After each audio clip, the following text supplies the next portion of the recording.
വലിയഴീക്കൽ കായലിൽ ഇന്നലെ നടന്ന ബോട്ട് അപകടത്തിന്റെ CCTV ദൃശ്യങ്ങൾ പുറത്തു വന്നിരിക്കുകയാണ്. അപകടത്തിൽ വയോധികൻ മരണപ്പെട്ടിരുന്നു. ആദ്യം ആ ദൃശ്യങ്ങളിലേക്ക്.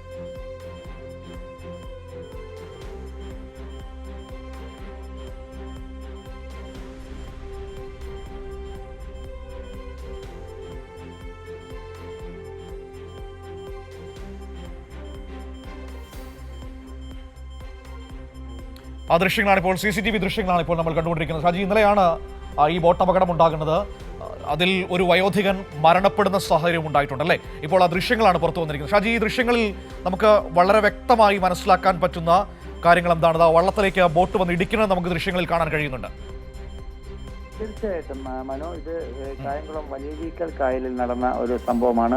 ഈ കായലിൽ കടലിൽ നിന്നുള്ള വലിയ വള്ളങ്ങൾ കായലിൽ കയറ്റിയിടുന്ന പതിവുണ്ട്. പക്ഷേ അവിടെ നിന്നും അത് കടലിലേക്ക് വീണ്ടും പോകുമ്പോൾ അതിവേഗത്തിലാണ് പോകുന്നത്. അതിന്റെ ഓളങ്ങൾ കണ്ടാൽ നമുക്കറിയാം എത്രത്തോളം വേഗത്തിലാണ് ഈ വള്ളങ്ങൾ പോകുന്നത്. സാധാരണ അവിടെ മത്സ്യബന്ധനത്തിനൊക്കെ ചെറുവള്ളങ്ങളിൽ പ്രാദേശികമായിട്ടുള്ള മത്സ്യത്തൊഴിലാളികളൊക്കെ പോകാറുണ്ട്. അങ്ങനെ ഒരു മത്സ്യബന്ധനം നടത്തിക്കൊണ്ടുന്ന വള്ളത്തിൽ വന്ന് അതിന്റെ നടുവെ വന്നങ്ങ് ഇടിക്കുകയായിരുന്നു. വളരെ വേഗത്തിലെത്തിയ വള്ളം. അതിൽ നിന്ന് പ്രദീപ് എന്ന് പറയുന്ന ഒരു 55 വയസ്സുകാരൻ പ്രാദേശികമായിട്ട് അവിടെ മത്സ്യബന്ധനം നടത്തുന്ന ഒരു മധ്യവയസ്കനാണ്. അദ്ദേഹം മരണപ്പെട്ടിട്ടുണ്ട്.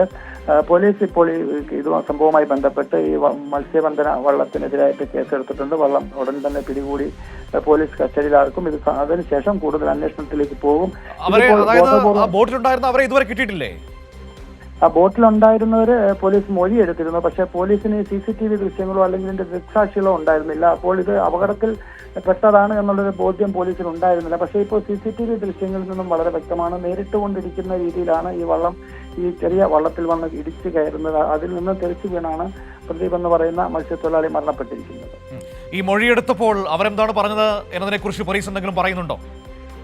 തീർച്ചയായിട്ടും സ്വാഭാവികമായിട്ടും അവർ പോലീസിനോട് അത്തരം കാര്യങ്ങളൊന്നും തന്നെ പറഞ്ഞില്ല. അവർ കള്ളത്തരം പറഞ്ഞ് രക്ഷപ്പെടാനുള്ള ശ്രമമാണ് നടത്തിയത്. പക്ഷേ ഈ CCTV ദൃശ്യങ്ങളടക്കം ഇപ്പോൾ പുറത്തു വന്നിരിക്കുന്ന ഒരു സാഹചര്യത്തിൽ പോലീസ് മൊഴി നേരത്തെ എടുത്തിരുന്ന വകുപ്പുകൾ മാറ്റി കുറച്ചുകൂടി കടുത്ത വകുപ്പുകളിലേക്ക് പോകുമെന്നാണ് പോലീസിൽ നിന്ന് നമുക്ക് മനസ്സിലാകുന്നത്. ഇന്ന് രാവിലെ പുതിയ വകുപ്പുകൾ കൂടി ചേർത്തായിരിക്കും ഇതിന്റെ കേസെടുക്കുക. ശരി. ഷാജഹാൻ ആലപ്പുഴയിൽ നിന്ന് വിവരങ്ങൾ നൽകിയത്. വലിയഴീക്കൽ കായലിൽ ഇന്നലെ ബോട്ട് വള്ളത്തിലിടിച്ചുണ്ടായ അപകടത്തിൽ ഒരു മത്സ്യത്തൊഴിലാളി മരിച്ചിരുന്നു. അതിന്റെ ദൃശ്യങ്ങളാണ് ഇപ്പോൾ നമ്മൾ കാണുന്നത്. ഒരു വലിയ ബോട്ടാണ്. അത് കായലിലേക്ക് വന്ന് വള്ളത്തിൽ മത്സ്യബന്ധനം നടത്തിയിരുന്ന മത്സ്യത്തൊഴിലാളിയുടെ ദേഹത്തേക്ക് ഇടിച്ചു കയറുകയായിരുന്നു. അങ്ങനെയാണ് അപകടം സംഭവിച്ചത് എന്നാണ് ഇപ്പോൾ ആ ദൃശ്യങ്ങളിൽ നിന്ന് നമുക്ക് മനസ്സിലാക്കാൻ കഴിയുന്നത്.